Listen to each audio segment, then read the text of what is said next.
Alright guys, welcome back to Prince of Tennis 2005 Crystal Drive. Today we're in the quarterfinals of the top of the Lefty Tournament. This tournament is specifically for left-handed players. You can only use a left-handed player and you only face off against left-handed players. Starting off, we faced off against Dan in the first round. He was supposed to be a really easy opponent, but I managed to have a lot of difficulty with him, unfortunately. But eventually we persevered through, and now we're here in the quarterfinals facing off against Yuta, who is infamous for being a douchebag and defeating me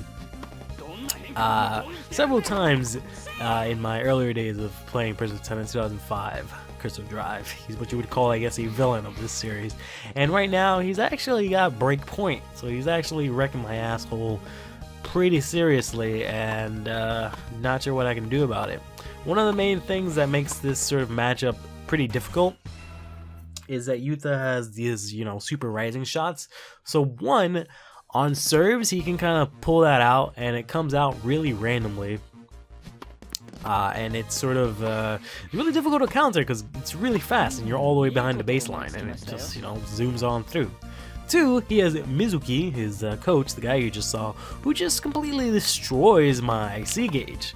And not only does he destroy my C gauge, he also makes it that I can't get any fucking gauge for that entire game.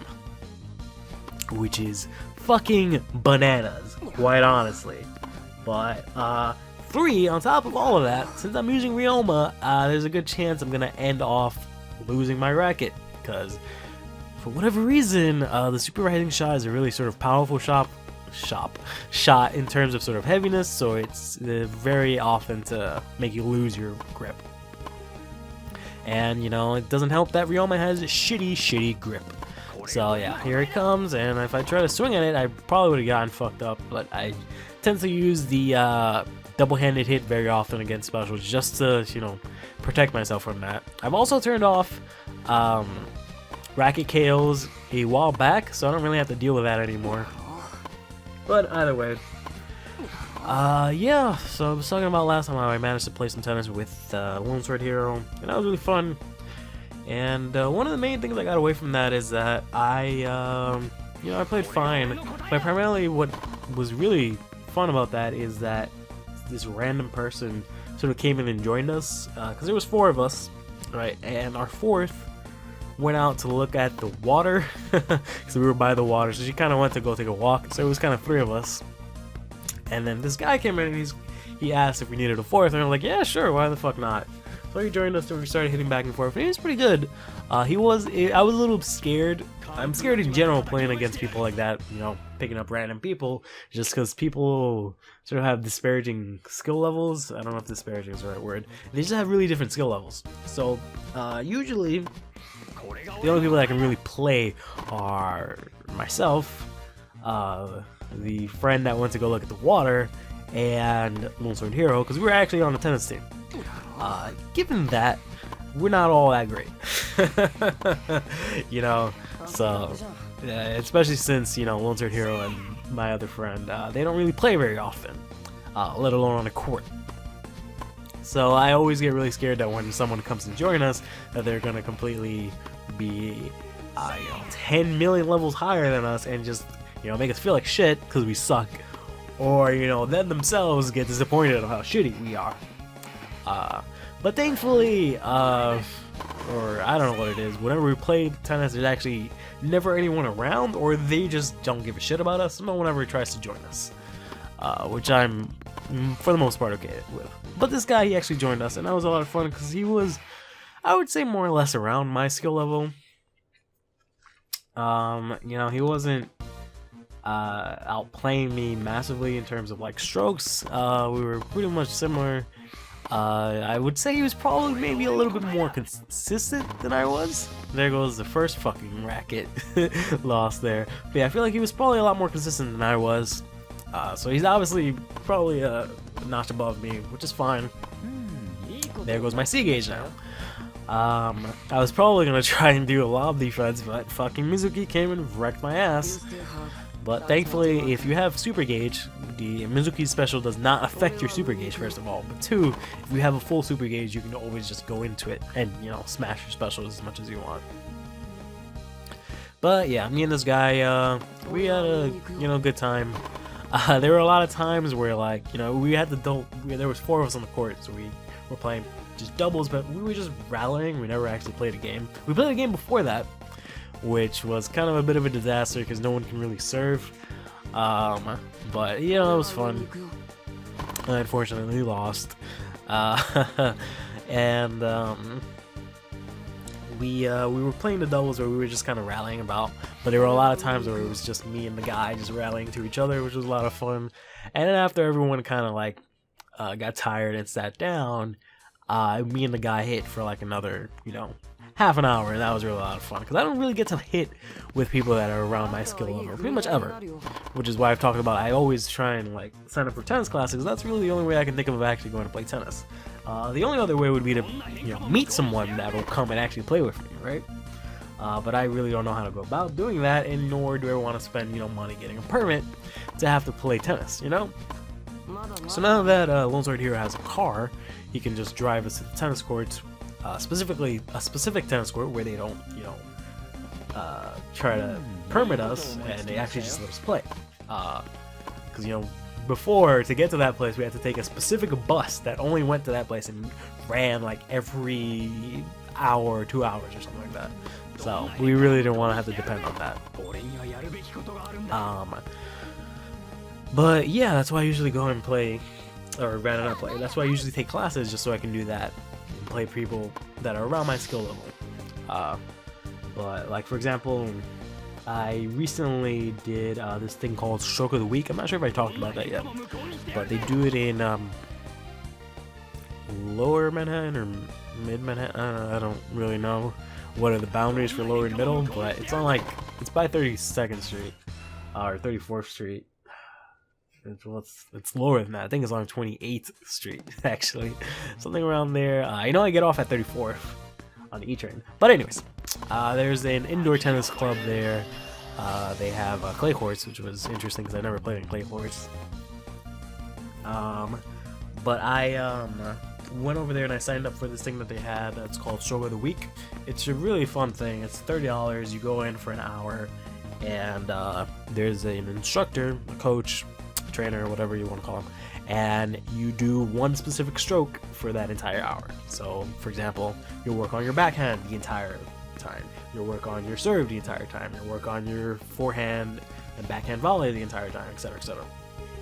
So I did that, and it was a lot of fun.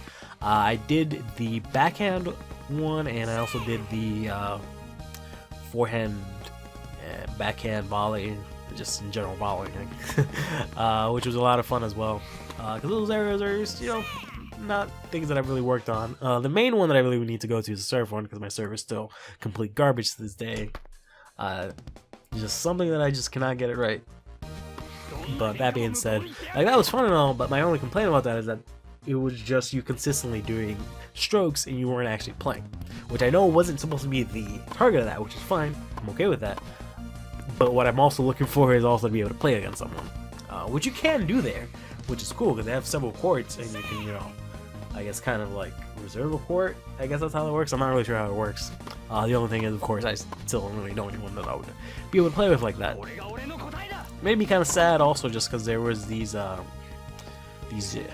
gentlemen there that were, I would say, around my age. They were either younger than me by a couple of years, or possibly around my age, or maybe a little bit older. But I think they were around my age, younger. And they sort of met up, all 4 of them, and you know, they came out and they played a doubles match there. And I don't know why I got the impression that they did that regularly. Maybe I overheard them talking about that. But yeah, I really wished I would have been able to sort of do that with my friends. And I mean, originally that was the goal. It's just so much, you know, one of my friends that was on the tennis team. Tennis wasn't really his like favorite sport. He was more into baseball. He would still play tennis, but it wasn't like his, you know, priority. So he didn't play too much. The other friend that I played a lot of tennis with, he injured his knee a while back, so he can't really play tennis anymore, which is extremely disappointing and unfortunate. just because he was the one that I would always play tennis with. Exclusive. It was either Lone Sword Hero and this guy. We were the like top 3 people that would be on the court all the time. I would say the same in skill level. I mean, I was still ranked as doubles. I learned to play a lot better afterwards, unfortunately. But it would have been, you know, the 3 of us would have easily taken singles. Well, the 2 of them were already singles. Lone Sword was 3rd singles, and this other guy was 1st singles, actually. But yeah, we used to play a lot, you know, together all the time. And he would like consistently tell me like, yo, let's go to the courts. Hey, you're going to the courts after, you know, I graduated in the summer. And I wish I had taken him up on those requests a lot more often. I should have kept playing tennis. I just I got lazy, and you know, I was too busy trying to get with girls and all those other shenanigans. I should have just stuck through and just kept playing tennis. But whatever.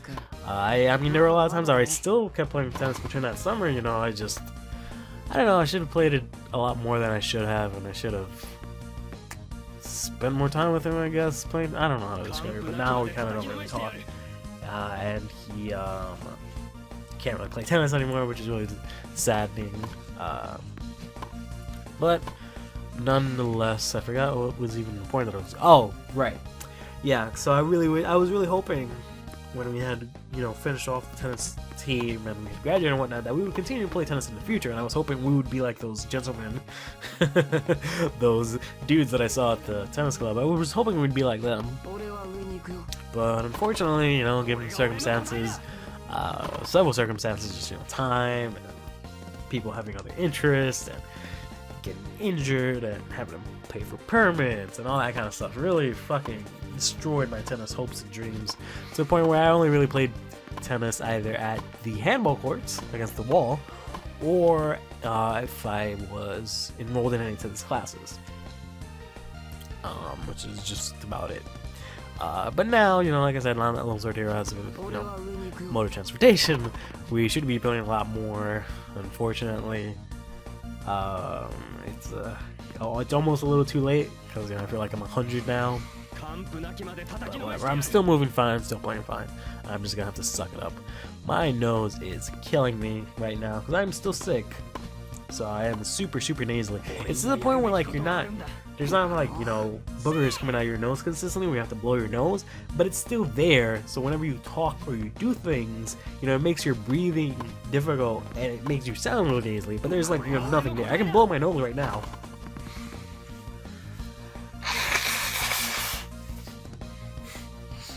And pretty much nothing comes out. Although I do sound a little bit better now. And there goes my fucking racket again. But yeah, it's just something, I don't know, something about talking for a very long period of time makes me very nasally, which is why whenever I take a break, like if I don't know, I haven't a lot of Pokemon specifically, but like I'll go to the Pokemon Center and then I'll usually cut in between that. Most of those times I'm blowing my nose, drinking water, stretching or something like that, and then it'll cut right back into it. I'll cut all that stuff out, obviously, but yeah, that's usually what I do. I also feel some kind of type of way of doing that just because I know Munchin Orange does that sort of thing specifically where he'll walk into the Pokemon Center and here's Pokemon, and he'll cut to him walking out of the Pokemon Center, which I feel like I've kind of stolen, but that's not really like a thing you can steal, you know, that's kind of just like an editing thing. I don't know if that really counts as me stealing it. You know, it's not like he has a copyright on that. That's not really anything that great of a thing. I don't know. I feel really weird because I don't have a habit of sort of mimicking others and copying others things, or, you know, like things that I really like that they do, incorporating into myself without really noticing that I'm kind of just blatantly copying people. I haven't really done that with my channel that I know of. I've been very wary to make sure of that because, you know, I'm kind of in the public eye, so I can't be doing that kind of stuff. But I know, like, when I was younger, I would do a lot of things. Like, if I was younger, I would have done, like, my own Game Grumps, and I would have, you know, used, like, purple instead of orange or something like that, and I would have called it something really dumb and cheesy, similarly to Game Grumps, and made it basically the exact same thing. Because I don't know, I just have this sort of obsession with, like, really liking things, but then thinking that I could do it better. That if, you know, things were done this way, I would be able to do it better. which eventually evolved into me wanting to do game design. So I guess that's good for the very least. But yeah, a lot of my early game ideas were just, you know, take the same exact game and just tweak it so that it's, you know, in my eyes, perfect, with no real justification. But I feel like I'm doing that a little bit more now, because I've been playing a lot of Persona 5, and there's this game that I've been sort of workshopping for a very long time. You know, I have a lot of different documents that I'm working on, and, you know, I'm taking a Udemy course in Unity so that I can make the game in Unity. I was originally going to do it on a different engine, but I moved over to Unity just because I feel like I might as well learn Unity, and if I want, I can also make some money off of it later on. But the sort of main thing that I've been doing while I'm playing Persona 5 is I've been seeing a lot of the sort of elements in the game, a lot of the mechanics and features, and originally I had borrowed some things from Persona, like for example, there's the whole the school life stuff. I had borrowed some of that, not to the point where, you know, I'm doing social links or anything like that, but I wanted that to be sort of a thing where you can kind of distinguish between the social aspects of the game and then also the actual like battle mechanics of the game. But the game has a lot of different, you know, inspirations, you know, and as more and more I play Persona, more and more I want to drag from it, and then I gotta, like, every time I think of a thing and I find a way to sort of incorporate it in my game, I'm like, you can't just be stealing shit. You gotta kind of, you know, come up with your own and kind of justify it. Like, don't just like grab shit and think it's okay. So, anyways, we managed to beat up Yuta here. He was pretty fucking tough, but thankfully we managed to get through him and without having to do 50 episodes. Stay fresh. まさか当たるとはね。